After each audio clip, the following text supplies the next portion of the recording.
กแฟแอปเปิลแฟกูไปที่เป็ดหลอกหรือวะพ่อถาโอ้ยงามขนาดสูงถ่วมหัวแต่ปีหนึ่งนั่นนี่ปีหนึ่งแอปเปิลแฟหน่วยใหญ่ได้พี่น้องหน่วยโตโซกกับปัดดูเด็กมันกัดจ๋าเราก็มาถ่ายเดดงามเลยพอดีงามหักหนาวพี่น้องเอ้ยเฮ้ยมาแหลดอยู่หักหนาวอันนี้คนสร้างหญ้านี่นะหญ้าเครือรอกันนี่นะได้หลาย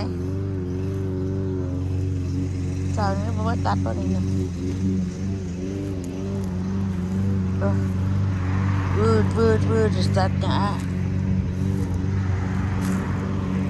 โอ้อันนี้นะบ่ได้เก็บไปแกงกินเลยเอากระตอมาเก็บก่อนเก็บยอดนี่ไปแกงกระเทียมกับว่ากอมันเปิดหัวเลยนี่นะเปิดหัวเลยนี่นะละลายดิพี่น้องเอ้ยที่โพดกอยังใหญ่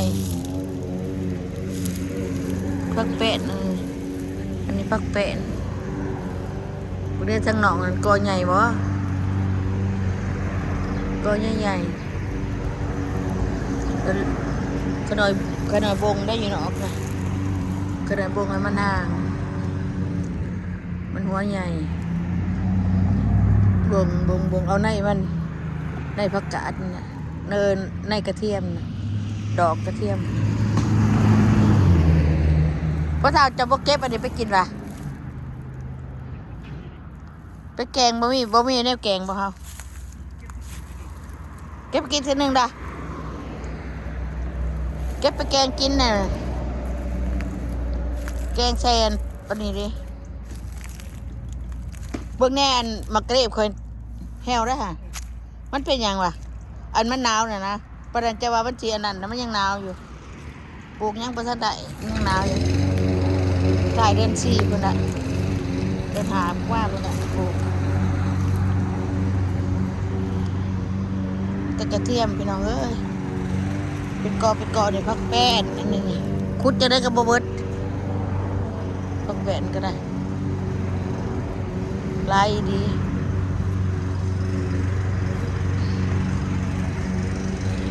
อากาศจะนี่พอไปกินกระบ้านไปทางนอกกันปลูกเป็นกอใหญ่ขนาดใหญ่ๆนี่ค่ะต้นใหญ่เยอะ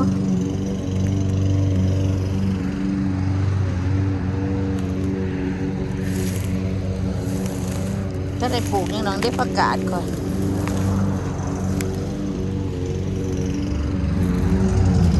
การบริเก็บเป็นบ้านในมันปลิวไปบริเก็บมันบริแบบนี้ไม่ชนยามันได้หน่วยพลังเก็บเป็นแกงบ่ก็นี่ปลูกตั้งแต่หลายปีแล้วบักแขกมันออกแล้ววันนี้ได้น่าออกเลยจ้ะเก็บบักแขกมาเนี่ยสิมใบน้ำยาน้ำโยงนี่ที่บ้านบักแขกคมนะพี่น้องใช้เป็นบักแขกคมน้องไม้พิธีกัดนอนใหญ่เลยเนี่ยเป็นนอนใหญ่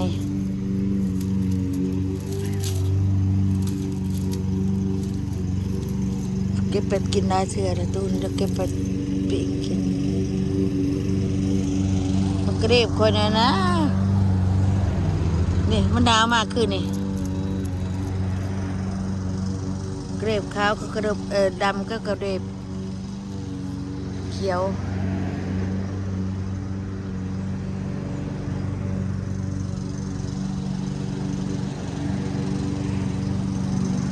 เด็กก็งามแสงตะเวนตอน3-4 โมงแดงสีฝ่า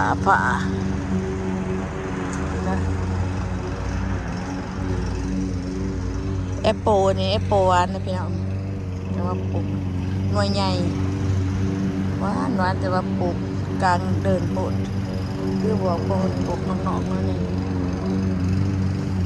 มีหลายต้นนะแอปเปิลคนงาม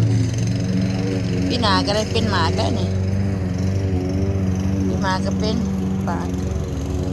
แอปเปิลใหญ่หวานปลูกเลยนี่ไม่จะปลูกเลยล่ะในกระบาดไม่จะปลูกโปวาเนี่ยโปวาก็เบิ่งไผ่มันปลูกไม่กิน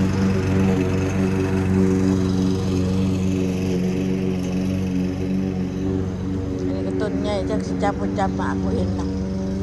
ต้นเพิ่นล่ะ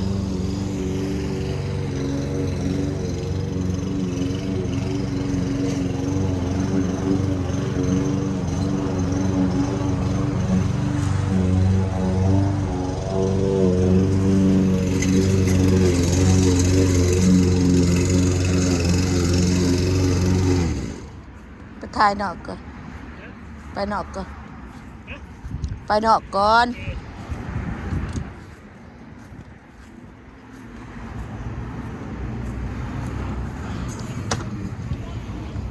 นี่กระเทียมก็เอาในมาปลูก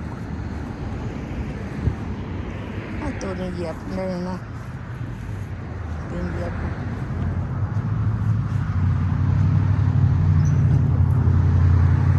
ต้นมะพริกค่อยไม่บากปะนี่เลยบากนะกำลังจอใบมันจะแสบเนาะพี่น้อง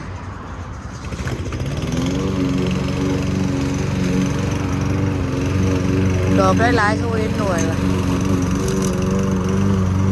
มีหน่วย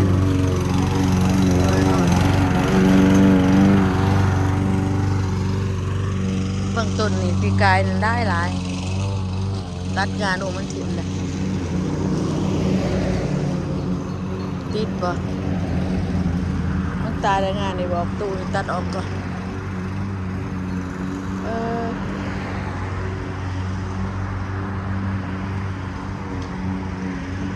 มีหมากอยู่วันคือเห็นหมากละหลอกหลายๆอยู่แต่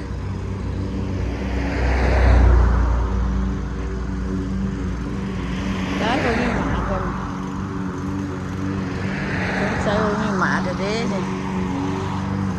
มักพี่จะมีแต่แอปเปิลด้วยพี่ในบางช่วงมักพี่เห็นหมากปะบ่จับวันสงสัยอยู่นี่มีกระชิเล็กๆน้อยๆนี่หลอกหลายๆเลยมันจะตายละกอกระเทียมก่อนนี่ก็นอนบ่ได้คุดนะกอใหญ่หัวใหญ่บ่ได้เอาหัวมันออกหัวมันใหญ่บ่ได้คุดออกเพราะว่าดกแต่มันขาดแต่บ่ได้คุดนี่ปลูกใหญ่เลยตัวบ่ได้คุดก็เป็นกออยู่บ่ได้คุดออกกอเป็นกอเดี๋ยวบ่ได้คุดจะเป็นหัวอยู่แล้วนะดำใหญ่ดีแล้วดอกคู่อักตัดที่ไปประทับเป็นมาตัดของขอชุดก่อนนู้นนี่นะตัดใบกระเทียมคอยว่าเขามาปลูกได้นี่ก็เอาหมากมันมาปลูกนี่คือกันนี่พอเราออกเป็นดำบางไงเลยที่เราเสียมาคุดเอาอยู่วัดมันแก่ก็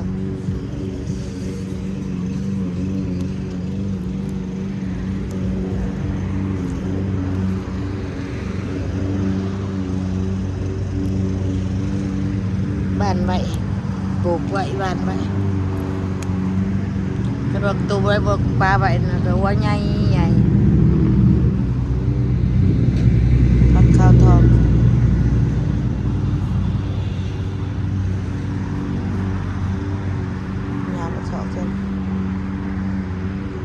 งามพัก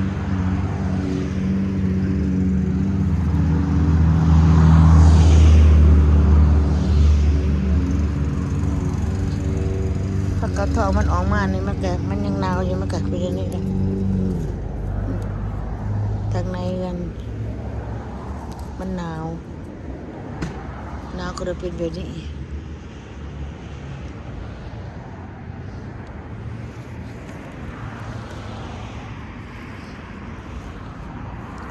แอปเปิลดิตีได้สิงาฮักปะดิลายดีได้แอปเปิลบักผิดว่าลายไม่บอกหลอกแอปเปิลหมาอังมันกำลังเจาะหยากเลยเฮ้ยบักผิดคือบ่มีว่ะบักผิดนี่บ่จับเด้อแอปเปิลพลายปีนี้นะจะว่าบ่เสียงตูนแล้วตัดหญ้าเด้อพี่น้องเด้อเพราะว่าเราตัดหญ้าอยู่ก็มาถ่ายดินน้ำดอก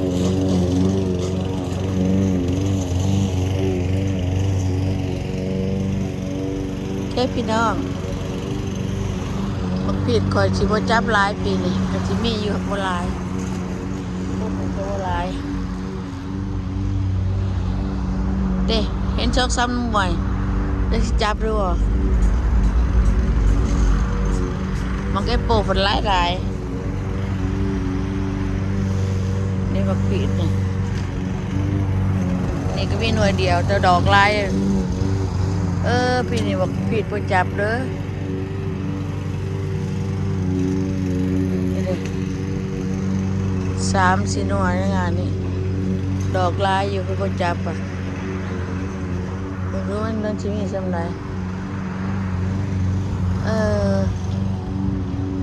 ดอกบ่จับลายล่ะเก็บพี่น้องอยู่ดีมีแห้งพี่น้องเอ้ยบายเนาะพี่น้องเนาะแฮปปี้นิวเยียร์ด้วยพี่น้องบาย